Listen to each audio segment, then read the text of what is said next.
going into his building. And I saw him carrying stuff outside the building. And I was like, what in the world is going on? What in the world is going on? Then I had the opportunity to speak with him. See, because I said before, we tend to judge people where we see them are, where we see them at today. But coming to the stage, coming to the stage, coming to the stage, coming to the stage. My friend, soon to be your friend, Mr. J.R. McIntyre. How you guys doing? I got about 10 minutes to speak real quick. I was the founder and CEO of a successful security company. I got out of the military, 16 years, 55 months in combat, Bronze Star. I got injured. I got out, came to Tampa, thought the best thing was to become an entrepreneur. But people don't understand the mental capacity that it takes to become an entrepreneur, right? So just like the gentleman Vince said, he has TBI, I got out, I had TBI, PTSD, I was dealing with that. But not only I was dealing with that, I was dealing with being a struggle as an African-American man coming from Compton, Long Beach, California. I came to the military to be a gangbanger. I went to jail, LA County Jail. From LA County Jail, 2002, I went into the Army after the towers fell. I thought the best thing to do was to enlist in the military and change my lifestyle, right? So I wanted to become a staple of my community. I got backlash, from coming from Long Beach, California, and Compton, LA. My mother, she died of AIDS. So I was done with that. I was a crack baby. I was on the incubator when I was born. So I had all these differences coming up. A lot of people didn't know that, all these challenges. But I took that with a grain of salt. Went in the military, fought for my country, 3 times in Iraq, 2 in Afghanistan, got out injured. I don't want nobody to feel sorry for me. Got out, started a company called Rat Pack Worldwide Security. I did, not only did I do security for the Super Bowl, I did bodyguarding for every celebrity that you can think of, from West Coast to the East Coast to the South. I went through a situation where I got bankrupt and I didn't understand business, right? I hear everybody lecture about numbers and talks and insurances and financial. We don't get taught that in the hood. I'm gonna tell you that straight up. We don't get taught how to balance our checkbooks, to talk numbers. We don't talk that, especially we don't talk mental health as who we are, right? It's mental health for men right now. So we don't talk that. When I went bankrupt, I went back into a suicidal mode. I'm gonna backtrack. When I got out the military, I went 77 days inpatient to mental health because I was dealing with something that I couldn't even explain to my superiors, but I knew something was affecting me along with how I grew up. 3 times I tried to take my life. I had a plan, I had a plot. They put me in the hospital.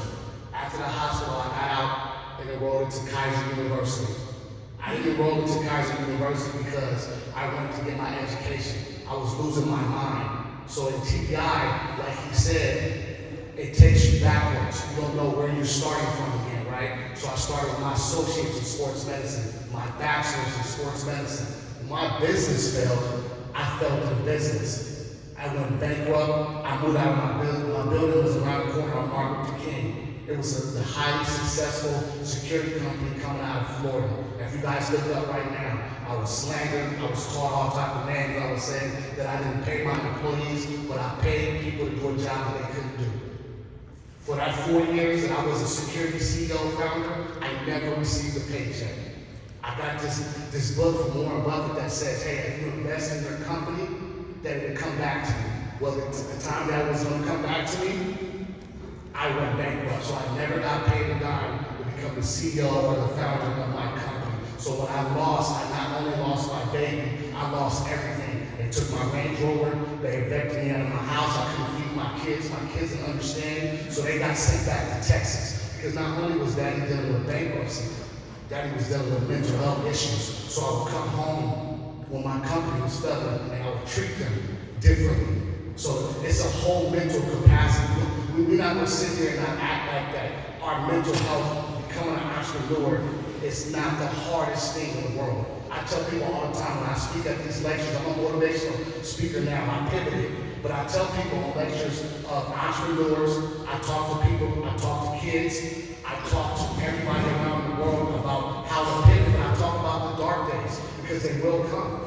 We never talk about, hey, when you become an entrepreneur, you will fail. And when you fail, who are your resources? When I got to Tampa Bay, I got involved in a bunch of categories that helped veterans, entrepreneurs succeed. When I went down, the companies and the people that understanding that, hey, we're going to help these veterans become successful entrepreneurs, but they never had a capacity in their company to teach us about when we fail.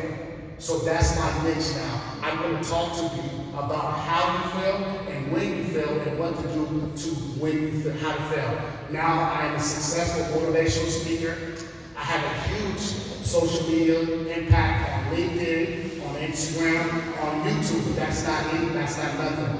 I'm going around, I'm speaking to the children now because the kids need to understand what it looks like for the people that looks like us, right? We hear the stories of the successful athletes or the successful movie stars or the successful people, but we don't see the people like us that's failing and talking about it, right? So that's why I come here so we can talk about it and address that situation. What is your algorithm of your life, right? We talk about social media, right? But we're not going back to the days of the gentleman that he was saying in the back about the old school days. I think that we should combine the old school with the new school and put it in our toolkit so when we approach these situations, we can guerrilla market or we can use AI. Whatever you want to use, you can knock on doors, you can shake hands, or you can hide behind the curtains and still get the same outcome. I'm just blessed now after I went bankrupt, God said, JR, go back and learn business. In July 19th, in about a month, I walked across the stage with my master's degree in business. Because not only did I fail, I listened to some of my mentors like Dr. Russ Barnes and said, JR, get back up. But when I failed, I hid myself. I was embarrassed. I was a staple in the community, and when I felt hard. If you guys Google right now, you will see it. I left it up on there because if you listen to an interview of Mr. T, when he was growing up in the 80s, he had all this gold around his neck, and the lady asked him, so why do shoes look like that? He said, because it reminds me of where I came from. I told the people to leave that criteria and leave that literature on YouTube, leave it on the internet. I want to wake up every day and keep that fire going. Right now, after I graduated, after I got done with my master's, I just enrolled for my doctorate in business because now I must teach the new generation about business, right? We don't sit down and help teach us, right? So you have to become the message that you bring. A lot of people are teaching messages, but how are you going to sell me a Mercedes if you never own one, right? Right? If you never failed, how are you teaching me about failure? If you never touched $1 billion, how are you teaching me how to make $1 million? If you never went through TBI, how are you telling me about how to get through traumatic brain injury? I've been through that. That is me. I'm a student from that because not only did I come from a messed up environment growing up, I went into the military and fought for my country, and I got out and I retired, and my mental was still messed up. But guess what I did now? I took that mental capacity and took it to entrepreneurship, where 9 times out of 10 you're going to fail. You're by yourself in entrepreneurship. We got all these awesome programs that's helping us, but who's helping us with failure, right? Who's helping us understand that? So that's my question to everybody.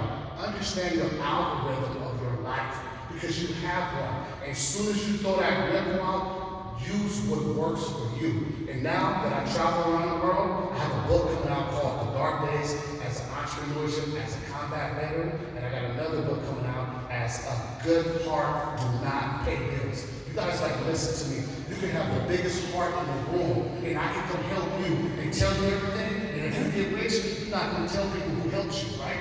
I always mention this man, because this man brought me to the side and said, hey, JR, that's not the way to do this. Do this, not thank him, because that's another black man to another black man. Hey, I see what you're doing, but I think you need to do this. When I failed, he and Daryl allowed me to go heal to myself. And then when I came back, he wrapped his hands around me and said, hey, now you ready to get to work? And I found my niche now. My niche now is motivational speaking. Right now, my handle, if you guys want to see, I send out daily messages every day. It's called the Hood Motivator because I came from that, but I am not that anymore. But I'm not going to never go away from that because that's how I grew up, right? So I got to be able to tell the message who I am, and I stay in shape because when I step on the scene, my profile, I never need to open my mouth. You know exactly what I'm about to do and how I do it because I live my life accordingly. And I appreciate you guys. Happy Father's Day. I love the strong man. This is what I do. And I will tell you another message. When God said, JR, when I failed, I went a long way with my security company. I went a long way, but I went the wrong way.